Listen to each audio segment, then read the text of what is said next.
In order after order since his inauguration, Trump has attempted to dismantle the government, our rights, and the Constitution in ways that are often blatantly illegal. Through his lackeys now positioned in key agencies and Elon Musk positioned as his extra special errand boy, Trump has made every attempt to make good on his promise to go after his supposed enemies and, as Project 2025 foretold, amass as much power as possible into his own tiny little hands and out of the hands of the rest of government. Last week, our episode on Wednesday discussed the absolutely abysmal response by congressional Democrats to do anything even remotely approaching oppositional, and oftentimes even conceding and going along with Trump appointments and other actions, indicating that there's not a lot of faith to be put in the legislative branch to follow through on their whole end of the checks and balances bargain. They're so bought out by moneyed interests and frozen with fear over getting reelected that they have no real impulse to do anything at all that might, save the republic. And so the job and the full weight of our system of checks and balances falls on the shoulders of the judicial branch, the one branch where there are a handful of judges with the gumption to actually stand up for the rule of law and what's left of this country's constitution. And some of these judges are Reagan appointees, y'all. Dare I say, and I don't say this lightly, Reagan would be an improvement over what's happening right now. That's how you know it's bad. But as judges have stepped in to remind Trump and his cronies about what the law says and how they're blatantly breaking it, the judiciary has come under increased scrutiny and attacks from Trump, J.D. Vance, Elon, Daddy Issues Musk, and others hell-bent on tearing apart this country limb by limb. It's becoming what some legal experts are calling a coup, an all-out constitutional crisis. But what does that mean? Like, literally, what is a constitutional crisis? And what happens if Trump decides to ignore the final say from judges on what is and is not against the law? Let's get into it. But first, a major palate cleanser. I'm not sure if you guys remember, but a few months ago, I told y'all that 𝗬𝗧 made the first ever silent toy. And guess what? They now have a full collection with the same tech. It's called Whisper Tech. So whatever your vibe is, get it? They've got you covered. In peace and quiet. They truly are so quiet. No noise, full power. So of course, I gotta hook you up again. So I'm doing a giveaway with 𝗬𝗧, so literally everyone wins a free toy. Meet the Whisper Collection, the world's first silent vibrators. 𝗬𝗧's new Whisper Tech makes sure you never need to choose between power and discretion. And let me just refresh your memory on the silence that is this collection. Exactly. You can't hear a thing. There's the Whisper Rabbit and the Whisper Vibe, which both have 6 different speeds. They're also so soft. Truly the best of all worlds, which is why I'm hooking all of you up. Everyone who signs up wins a free Whisper Vibe or a free Rose toy with any Whisper purchase. 𝗬𝗧's mission is to empower everyone to embrace, explore, and celebrate their sexuality, and I am here for it. 𝗬𝗧 is a woman-founded company for all things sexuality. We're talking sex toys, but also porn, erotica, and even sex ed. I've been following 𝗬𝗧 on Instagram, actually, for many years. They have very good memes, so I'm thrilled to be partnering with them on this, and even more thrilled when they said that this was going to be a giveaway, so I get to give all of you a bunch of free stuff. Click the link in the description and grab your new vibe today. Thanks, 𝗬𝗧, for partnering with me on today's episode. Not to keep harping on this, but just again to give you a lay of the land, as I've been doing at the beginning of every episode lately, because it can feel very overwhelming, and that is very much by design. Trump passed a number of executive orders. I covered them in my episode right after the inauguration. Those executive orders that were especially egregious included ending birthright citizenship, declaring an emergency at the border, pausing all federal funding, and denying employment protections for career civil servants. That's the head of the beast. From there, the tentacles spread through various government agencies, now headed by Trump loyalists, issuing new rules and regulations to carry out Trump's many orders. The people pulling the strings behind Trump, who himself is mainly getting spray tans, going golfing, and saying whatever comes to his mind at press conferences and in media interviews, the people actually doing the work, his underlings eager to please him and eager to mold the government in their ultra-right-wing image, are basically just going line by line through Project 2025 and checking off boxes. The executive branch is being dismantled in favor of concentrating as much power as possible in the hands of the president, who then doles out roles to his most loyal henchmen, who then scurry off into the night to dismantle the parts of government meant to protect people, like USAID or the Consumer Financial Protection Bureau, the agency tasked with holding businesses accountable and returning money to the pockets of U.S. consumers who were wronged and whose employees were told to stay home this week, while beefing up the parts of the government meant to police people, like sending the military to the border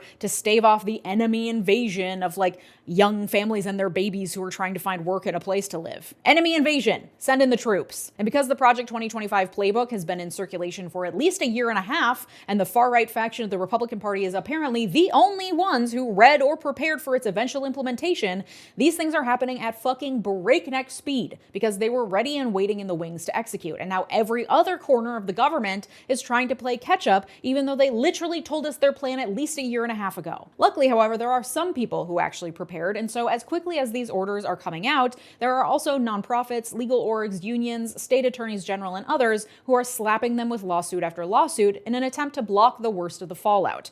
It's happening so fast that just as the work of the executive branch to undermine the entire government is hard to keep track of, it's also hard to keep track of all of these lawsuits and what's happening with each of them. Because the judiciary is a very slow tortoise of a branch, many of the lawsuits have yet to be heard or even have initial hearings scheduled.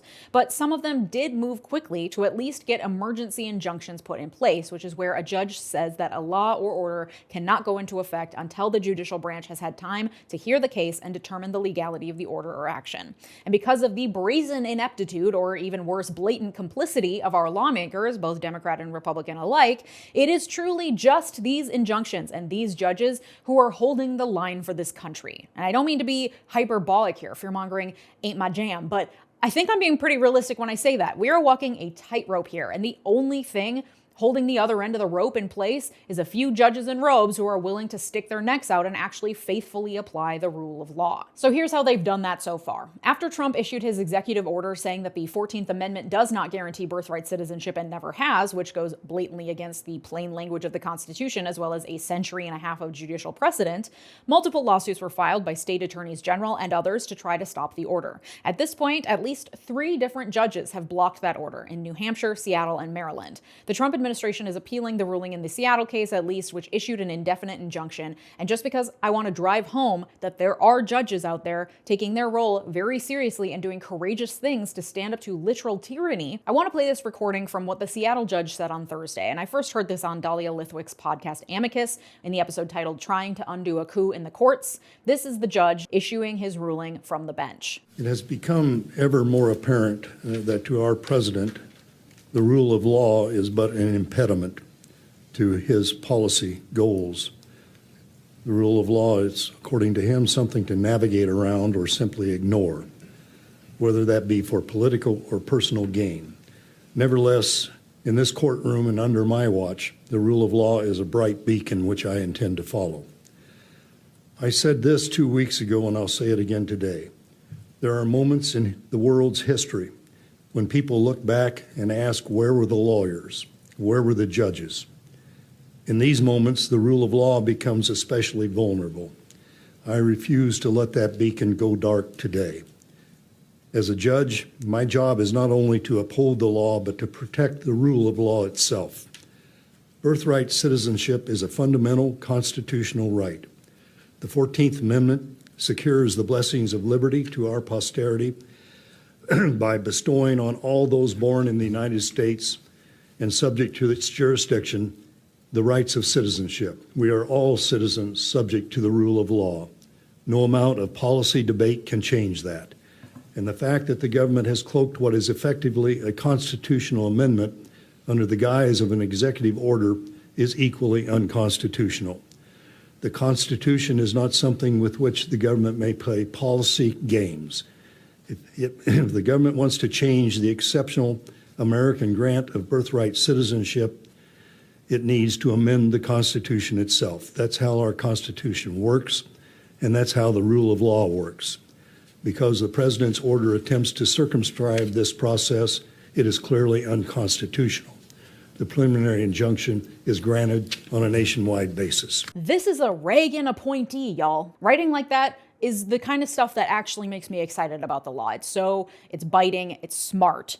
Anyway, Trump has appealed that ruling, which is the proper mechanism by which he should be challenging these cases against him. And hopefully the judges in the appellate courts will agree with this judge. And while it may be appealed all the way up to the Supreme Court, 𝗬𝗓𝗦𝗧𝗛 in that same amicus episode made the compelling point that the Supreme Court does not hear every single case appealed up to it. It chooses which ones to hear and has limited bandwidth for taking on cases. So the sheer quantity of lawsuits and the number of appeals makes it pretty much impossible for the Supreme Court to hear every single case. So even though, yes, yes, they seem predisposed to rule in Trump's favor and in favor of making the president a little tiny king, they likely cannot realistically do so for all of these cases. But that should not be the one thing giving us peace of mind that the judicial branch will hold up their end of the checks and balances bargain and that the courageous rulings of these lower court judges will not be in vain. But alas, the Supreme Court traded its soul and its credibility to be a lapdog to a megalomaniac dictator. Them's the breaks.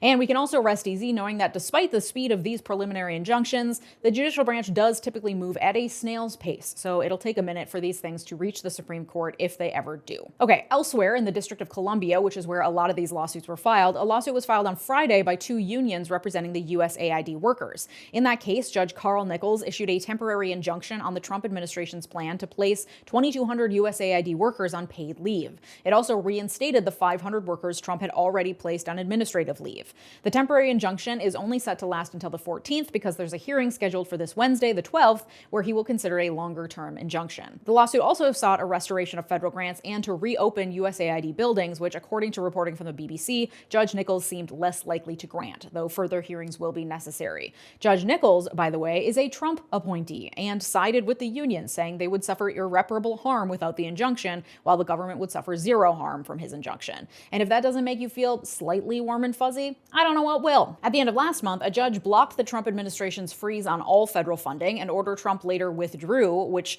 despite the chaos, does present a potential signal that there are even limits to the amount of chaos his administration is willing to create. They have to continue to at least appear legitimate, you know? It is only through the onslaught of formal orders and following protocol that they will be able to claim legitimacy, despite the orders themselves blatantly breaking the law. It's the Hitler method. Use legitimate means to break down the government until you've broken it down enough that there's no checks or balances left. Separately, last Thursday, in a lawsuit filed by unions on behalf of federal employees, a federal judge blocked Elon Musk's proposed buyout of federal workers. This was the one where federal employees were sent an email with the subject line, "A fork in the road," exactly the same subject line as the one sent to Twitter employees by Elon Musk. They were then instructed that they could resign by sending an email with the word "resign" in the subject line, and they would continue to receive pay and benefits until October. 60,000 employees have taken the offer, representing about 2.5% of the total federal workforce. Lawyers and other experts have said the buyout offer itself is legally dubious, like it could be rescinded at any time. Congress has to go through an appropriations process in March that could end whatever funding the agencies had to keep paying the employees who took the buyout, etc.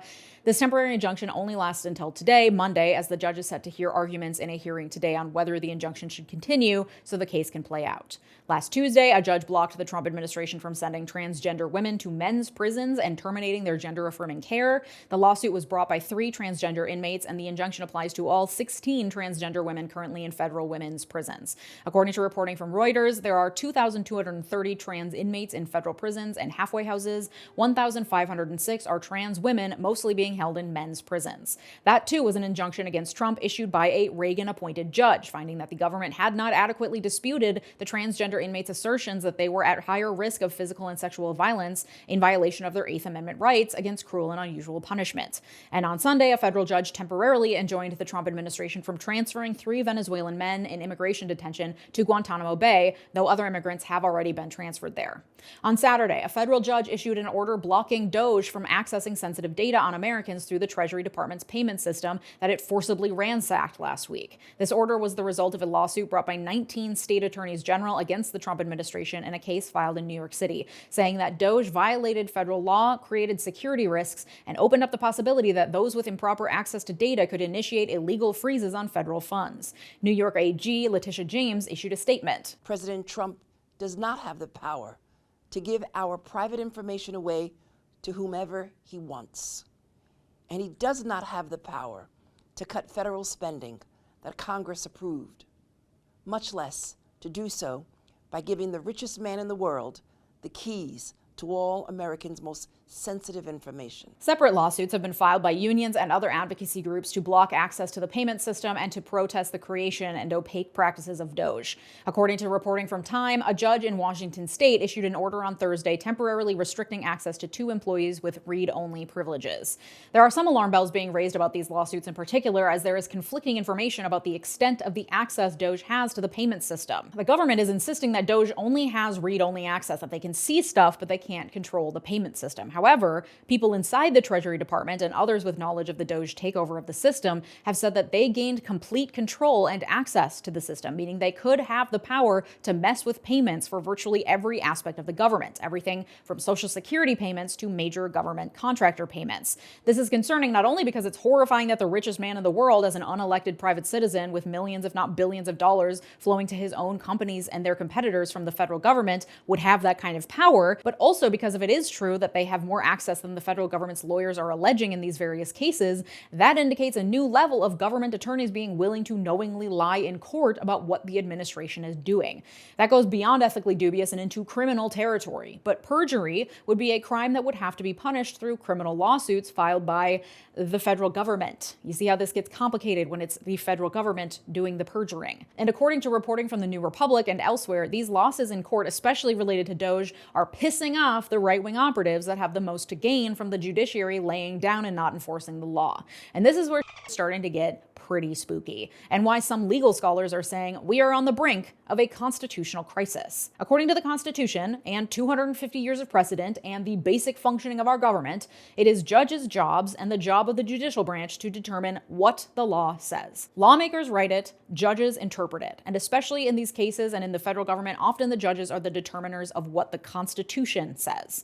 And once they make that determination, it is meant to be followed. The only way to change what the Constitution says is through a whole amendment. And if lawmakers don't like what the judge says their law means, they have to rewrite the law and try again. If a president doesn't like what the judge says their order means, they have to try again with a new order using a new legal theory. They can appeal rulings and fight it out until they have exhausted their appeal options in court, but they have to follow what the judges say until they win in court. And if they don't win, they have to follow what the judges say and act according to the court's interpretation of the law or the Constitution, unless and until a new law or order or amendment is written to try to clarify or reword things in a way that aligns with the new way they want the law to be interpreted and what the judge has said the law says. It is in this way that the Constitution functions and the checks and balances among the three branches interplay so that no single branch has unilateral and final say on anything with zero checks from any other branch. That is very much by design because the founders were coming from Imperial England where the king's rule was very much unchecked. But checks and balances mean sometimes not getting your way. And that is very inconvenient and aggravating, especially for people who always get their way because they can buy their way into anything. And so predictably, Musk and others are throwing a temper tantrum online in response to not getting their way, which would be cute and childish if it weren't for the fact that the ideas they're espousing amount to a full-blown constitutional crisis if acted upon. Elon, of course, has been especially active on Twitter, agreeing with and reposting all sorts of slop, including Senator Mike Lee's assertion that Trump is facing a judicial coup. Basically, all these judges sitting on their own in their respective chambers and applying the law to the facts and issuing rulings based on their legal opinions are staging a coup, and definitely not the group of unelected people literally forcibly entering government buildings and stealing our data. No coup there. Musk reshared a tweet from someone suggesting that it's time to defy judicial rulings, and another one that said, I don't like the precedent it sets when you defy a judicial ruling, but I'm just wondering what other options are these judges leaving us? Right. That's the point. The point is that you don't have the option to break the law. That isn't an option. There are no other options because the things that they're trying to do are illegal. That's like saying, well, this judge issued a restraining order against me, so I won't murder this person. So I'm just wondering what other option this judge is leaving me but to defy the judicial ruling and go ahead and do the murder anyway. And Musk loves to claim plausible deniability by saying that a retweet doesn't mean an endorsement, but I don't know, I'm not over here reposting things I don't agree with unless it's to say something about how I don't agree with it, you know? You don't get to say, well, just because I disseminated these ideas to my millions and millions of followers doesn't mean I'm promoting them. Matt Gaetz also called for the impeachment of the judge because of corruption, which is fucking rich coming from someone with a full-ass federal investigation against him filled to the gills with evidence of corruption. And J.D. Vance, for his part, loves to quote Andrew slave-holding rapist Trail of Tears Jackson, saying, quote, the Supreme Court has issued their opinion. Now let them enforce it, which is understood to be a challenge to the court saying, I see what you said, now make me. Vance also tweeted, if a judge tried to tell a general how to conduct a military operation, that would be illegal. If a judge tried to command the attorney general on how to use her discretion as a prosecutor, that's also illegal. Judges aren't allowed to control the executive's legitimate power. Which, like, yeah, no shit, Sherlock. These judges aren't trying to control his legitimate power. They're trying to curtail his illegal exercise of power. It is not legitimate if it is against the Constitution or the law. All of this taken together paints a pretty bleak picture wherein the people who hold the reins of power at the highest level are at the very least willing to question and attempt to undermine the legitimacy of the judiciary. As Northeastern University law professor Dan Ehrman recently told NBC, the bottom line is that our system is predicated on good faith, but also the rule of law in America means that the government abides by court rulings. The courts lack the power of the purse and the sword. They don't have an army and they don't have a huge budget. They have to rely on their legitimacy. In a world where Trump and those in his administration do decide to shirk the ruling of judges, there is one final check on that power. They would be acting illegally, outside the confines of the law. They would then be committing what would amount to blatant high crimes and misdemeanors. They would have to be impeached by Congress. You know, that limp we talked about last Wednesday. This is the constitutional crisis experts are warning about. The executive takes unlawful actions, the rulings by judges are ignored, and Congress does nothing to stop it. It is the complete breakdown of democratic governance and of the functioning of the entire system. It is tyranny because it is power unchecked by any intervening force. And it is fascism because it does so